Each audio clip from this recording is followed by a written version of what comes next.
Χαίρετε κυρίες και κύριοι, στον αέρα η δημόσια ραδιοφωνία της Αρμενίας. Τις τελευταίες ειδήσεις παρουσιάζει η Λιάνα Μανουκιάν.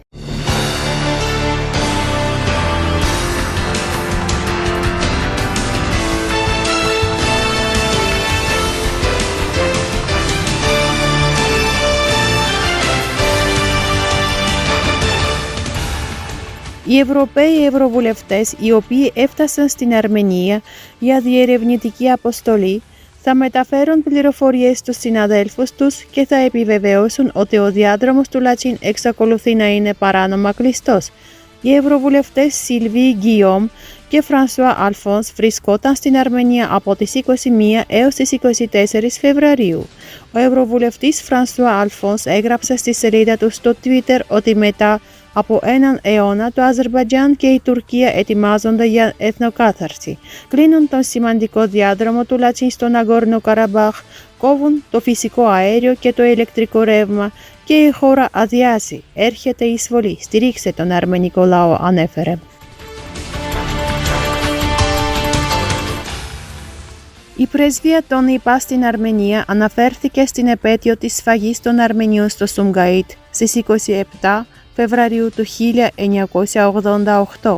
Σήμερα, μαζί με τους Αρμένιους, θρήνουμε και αποτείουμε φόρο τιμής το 1988.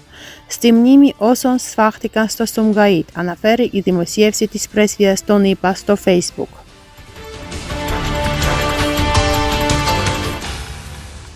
Ο υπερασπιστής των ανθρωπίνων δικαιωμάτων του Αρτσάχ, Στεπανιάν, έγραψε στο Facebook του: «Ο στόχος της διεθνούς κοινότητας πρέπει να είναι η άσκηση πίεσης στο Αζερμπαϊτζάν για να άρει τον αποκλεισμό του Αρτσάχ πλήρως, άνευ όρων και αμέσως, αντί να διαπραγματεύεται με το Αζερμπαϊτζάν για να επιτρέψει την εισαγωγή περιορισμένων ποσοτήτων τροφίμων στο Αρτσάχ.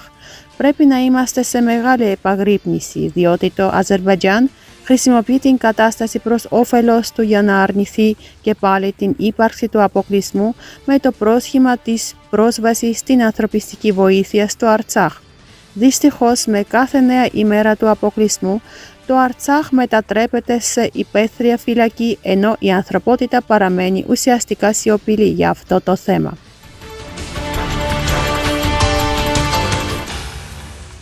Ο Γενικός Γραμματέας του Οργανισμού Ηνωμένων Εθνών, Αντώνιο Γκουτέρες, τόνισε ότι οι αποφάσεις του Διεθνούς Δικαστηρίου υπόκεινται σε υποχρεωτική εκτέλεση, εκφράζοντας την ελπίδα ότι θα ληφθούν τα κατάλληλα μέτρα για να εξασφαλιστεί η ελεύθερη κυκλοφορία κατά μήκος του διαδρόμου του Λατσίν.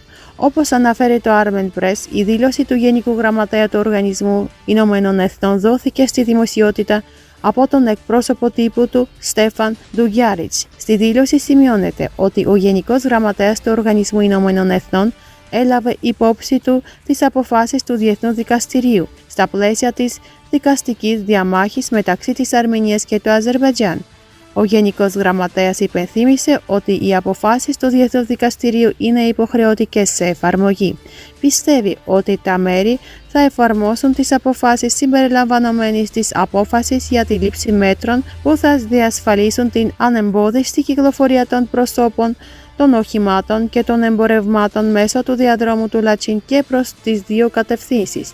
Ο Γενικός Γραμματέας εξέφρασε την ελπίδα ότι η Αρμενία και το Αζερμπαϊτζάν θα συνεχίζουν να εργάζονται για τη βελτίωση των διμερών σχέσεων. Τόνισε ότι ενθαρρύνει τον επικοδομητικό διάλογο. Στις 22 Φεβρουαρίου το Διεθνές Δικαστήριο εξέδωσε απόφαση σχετικά με το αίτημα της Αρμενίας για προσωρινό μέτρο για την απεμπλοκή του διαδρόμου του Λατσίν. Το δικαστήριο διέταξε το Αζερμπαϊτζάν να λάβει όλα τα δυνατά μέτρα για να εξασφαλίσει την απρόσκοπτη κυκλοφορία των ανθρώπων, των οχημάτων και των φορτίων κατά μήκος του διαδρόμου του Λατσίν και προς τις δύο κατευθύνσεις.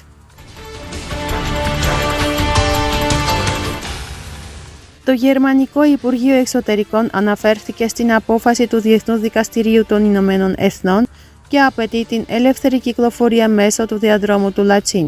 Το Διεθνές Δικαστήριο αποφάσισε να επιβάλλει προσωρινά μέτρα στην υπόθεση Αρμενία κατά Αζερμπαϊτζάν.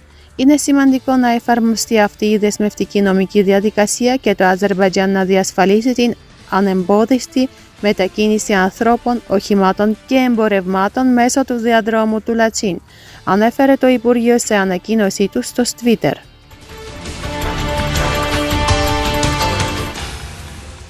Οι συνεισηγητές της Κοινοβουλευτικής Συνέλευσης του Συμβουλίου της Ευρώπης εξέδωσαν δήλωση μετά την επίσκεψή τους στην Αρμενία.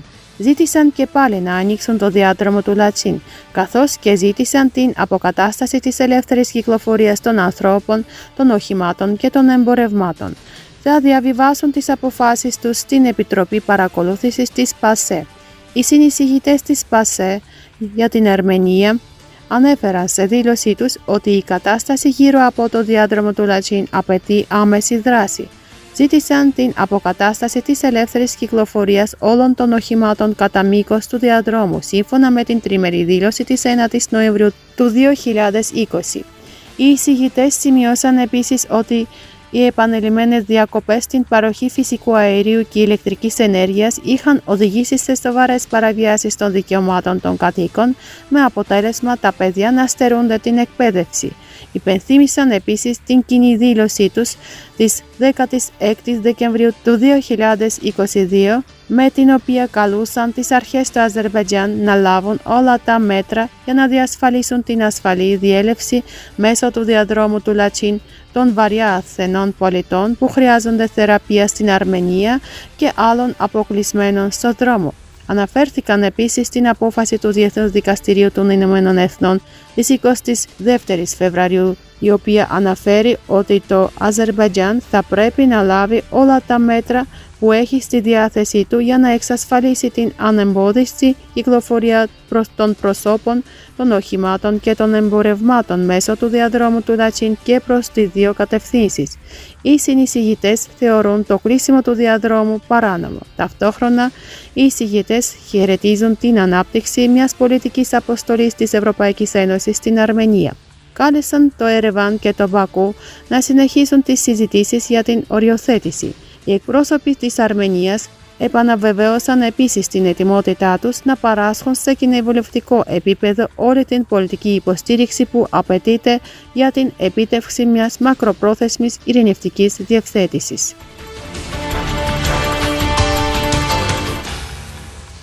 Στο πρόσωπο του Αζερμπαϊτζάν δεν διαπραγματευόμαστε με μια επικοδομητική και μορφωμένη χώρα, αλλά έχουμε δουλειά με το ακριβώς αντίθετο κράτος. Ο ειδικός τουρκικών θεμάτων Βαρουζάν Γεγαμιάν δήλωσε αυτό στην ομιλία του στο φόρουμ Μπεκούμ. Το Αζερμπαϊτζάν από τη δημιουργία του αποτελεί συνέχεια της Τουρκίας στο Νότιο Κόβκασο ή μία από τις επαρχίες της Τουρκίας ή την ανατολικότερη επαρχία της Τουρκίας.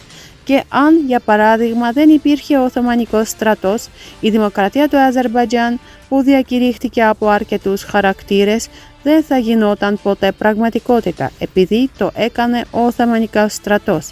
Το Αζερμπαϊτζάν είναι ένα πολιτικό σχέδιο της Τουρκίας στο Νότιο Κόβκασο, δήλωσε ο Γεγαμιάν. Σύμφωνα με τον ίδιο, σήμερα είμαστε μάρτυρες του τρόπου με τον οποίο ολόκληρο το κρατικό σύστημα του Αζερμπαϊτζάν, καθώς και οι δημόσιες δομές, είναι πλήρως ενσωματωμένες στο τουρκικό κράτος. Μια ζωντανή απόδειξη αυτού είναι το πώς ο στρατός του Αζερμπαϊτζάν μετατρέπεται σε γενικό αρχηγείο της Τουρκίας, το οποίο εκδηλώθηκε και κατά τη διάρκεια του πολέμου των 44 ημερών. Και παρόλα αυτά, ο στρατός του Αζερμπαϊτζάν, με εξαίρεση μερικά σημεία, δεν έχει σημειώσει σημαντικά επιτεύγματα. Το σύγχρονο Αζερμπαϊτζάν σε ακόμη μεγαλύτερη κλίμακα μετατρέπεται στην ανατολική επαρχία της Τουρκίας, τόνισε ο ειδικός. Μια άλλη τάση στο Αζερμπαϊτζάν είναι η ακόμη μεγαλύτερη εξάπλωση της αντιαρμενικής προπαγάνδας. Δηλαδή, στο Αζερμπαϊτζάν άρχισαν να λένε περισσότερα ότι οι Αρμένοι είναι κακοί, οι Αρμένοι είναι εχθροί, οι Αρμένοι πρέπει να εξοντωθούν, και αυτό γίνεται σε όλα τα επίπεδα. Αυτό δεν το λένε δύο bloggers ή ένας ή δύο βουλευτές. Όταν οι Αρμένοι βασανίζονται, αποκεφαλίζονται και κακομεταχειρίζονται με κάθε έννοια, αυτό δεν προκαλεί δυσαρέσκεια στο Αζερμπαϊτζάν. Αυτό είναι ενθαρρυντικό. Δηλαδή, η κοινωνία του Αζερμπαϊτζάν είναι εντελώς εναντίον των Αρμενίων που δεν θεωρούνται άνθρωποι. Ο αντιαρμενισμός αυξάνεται στο Αζερμπαϊτζάν, σημείωσε ο ειδικός. Σύμφωνα με τον ειδικό, η τρίτη τάση είναι ότι μετά το Αρτσάχ ο κύριος στόχος του Αζερμπαϊτζάν είναι ο διάδρομος του Ζανγκεζούρ και αυτό δεν είναι αστείο, διότι αυτός έχει γίνει στόχος τους. Ο στόχος τους είναι να καταλάβουν το διάδρομο του Ζανγκεζούρ, να εφαρμόζουν μια νέα γενοκτονία και θα ακολουθήσουν να καταλάβουν άλλες περιοχές. Προσπαθούν να εκκαθαρίσουν το αρμενικό κράτος, δήλωσε ο Γκεγαμιάν. Μιλώντας για την τέταρτη τάση, ο Γκεγαμιάν τόνισε ότι στο Αζερμπαϊτζάν φοβούνται πολύ τον αρμενικό ρεβανσισμό. Φοβούνται ότι οι Αρμένοι μπορεί να ανακαταλάβουν το Καραμπάχ και πολλά άλλα. Αυτά είναι καλά νέα για μας, καθώς αυτό σημαίνει ότι έχουμε και εμείς τις δυνατότητες, θα είμαστε σε θέση να κάνουμε ένα άλμα, να σημειώσουμε μια σημαντική πρόοδο, κατέληξε ο Γκεγαμιάν. Ο Σουλεϊμάν Σουλεϊμανλή από την αντιπολίτευση του Αζερμπαϊτζάν επέκρινε την οικογένεια του Αλιεύ και την κατηγόρησε ότι κλέβει χρήματα από τον ίδιο τον λαό του. Συγκεκριμένα, έγραψε ότι είναι τεκμηριωμένο ότι το ξενοδοχειακό συγκρότημα Sofitel στο Ντουμπάι αξίας άνω του $1 δισεκατομμύριο αγοράστηκε από τους Αλιεύ με χρήματα που κλάπηκαν από τον λαό. Το εν λόγω ξενοδοχείο ανήκει στην Σάγρα Φισκό, της οποίας ιδιοκτήτης είναι η κόρη του Προέδρου. Το ξενοδοχείο κατασκευάστηκε από την εταιρεία διαχείρισης Mir Group. Επένδυσαν δισεκατομμύρια σε διαφορετικές χώρες με χρήματα που έκλεψαν από τον λαό. Έκοψαν το επίδομα των παιδιών στους ανθρώπους και το ξόδεψαν στα παιδιά τους, έγραψε ο αντιπολιτευόμενος στο Twitter του.